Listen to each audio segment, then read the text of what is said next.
Well, my story, well, my story starts with a story about a handyman. Well, my house needs a little bit of work, to the wear and tear. So I'm always hiring people from these agencies. What is it called? The shows that come out on TV, the Home Advisory, the thumbnail, something like that, or Angie's List. But this time I try to hire this guy from the first agency. I had hired other people, so the projects that I've had have come out okay. But this time around, it was like such an eerie feeling because I was trying to hire this guy to do a deck in my backyard. So I put up the deck, what I wanted, how much time I needed to get it done within 2 to 3 weeks. I wanted it now. It wasn't a rush. All those questions they ask you and your information and your email, of course. So I got a couple of calls back, and then the guys, so a couple of guys I've set up appointments with, but there was this one guy, and he kind of eerie, kind of gave me a creepy feeling, because I don't know what was his problem. Maybe he was upset or something was going on. Anyways, he asked me, "Do you work? Are you married? And are you married? Is your husband big? A big guy?" I'm like, uh, "Excuse me, what kind of questions are those?" Yes, I am married, and what's that got to do with what I'm trying to do? No, no, no. And he kind of jokingly around, and he said, "No, I would like. Would Tuesday be a good day for you?" I said, "Yeah, I guess. Yeah, go ahead and set up the appointment, and then and the time. Anything after 1 o'clock will be fine." So we took down the information, and he set it up, and then he asked me again, "So you do work, right?" And I said, "Yeah, I do work." And this is really upsetting me. I'm not letting him know that. I answered his question, and I said, "Okay, well, you know what? You give me a heads up before you head out here."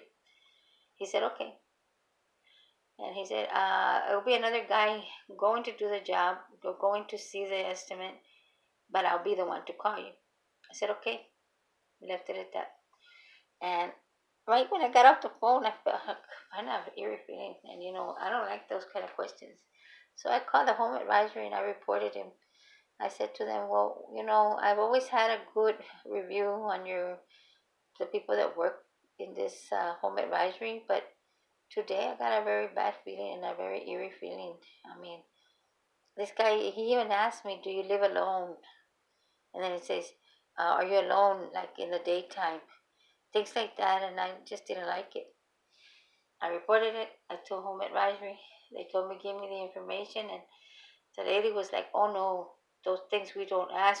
We always have a background check on everybody that signs up for this page, and the workers, the work that comes out of here."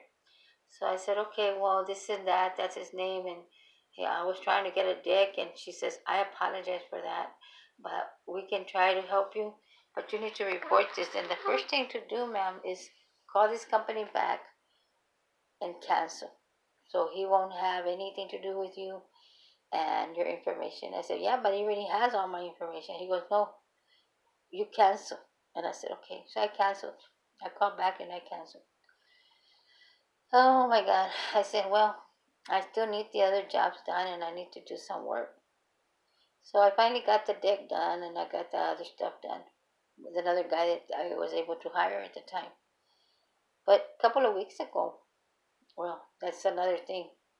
I decided not to go with home advisory. I decided to get a guy that, sometimes you see the papers at the laundry, or you see the papers like a truck or something. You get write down the numbers and, you shut it down. And I gave him a call. So he comes out here and, he's asking me what it is that I needed done. And I'm talking about the skirting around the house. But that day, my daughter has her own TV and I have my own TV. And he had told me he would be here between 1 and 3. So I said, "Okay, that's fine." Um, I waited, and I'm watching the show. And the show comes out and says about a story about a woman who got killed, and it was the handyman. The handyman had done some work for her and came back later and just, you know, took her life. And he's out on the, he's still at large and hasn't been able to, they haven't been able to catch him or find him, but they know a little bit of him. And the show was saying everything, this and that, and where it happened. And he said that he's been out, they've been looking for him for almost 4 years, maybe close to 5, 3 to 5 years that they've been investigating and they cannot find him, and he's still at large. And people be careful with this person, and he's so and so, and he right now he should be about the same height. He's about 5'7", 180 pounds, and he goes by the name of Henry Eric, or Eric Henry.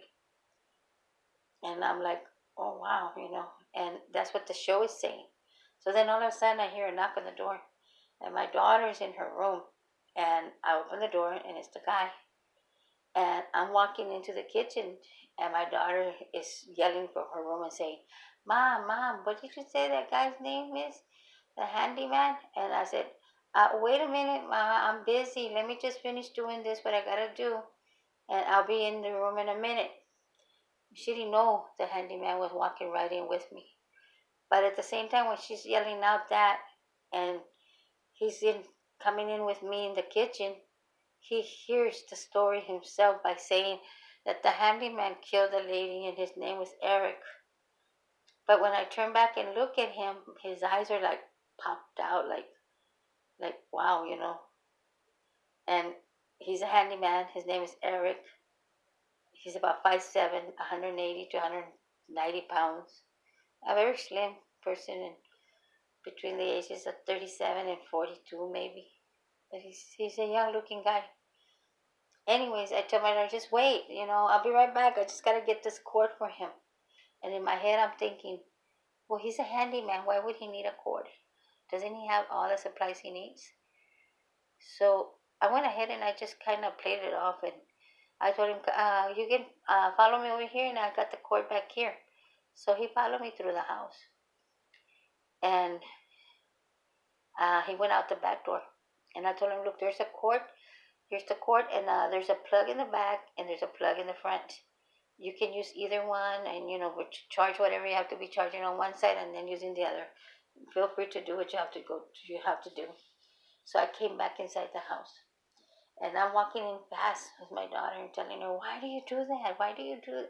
I'm busy right now. Just wait until I finish doing what I gotta do, and then you can talk to me about it. And she looks at me and she says, but Mom, what did you say the guy's name is? And I said, I don't know, something like Henry. His name is Henry. And she says, but didn't you hear the guy on the show? He said the handyman's name is Henry Eric, or Eric Henry. And he's a young looking man, but he's about 5'7", 5'8", about 180 to 190 pounds. And then I said to myself, and I looked at her and I said, no. So I ran quick, and I had both doors locked, the one in the front and the one in the back. And I didn't hear not a single sound outside of the house. For a while, I didn't hear nothing. And then I said, I wonder what happened. And that was it. I didn't see him again.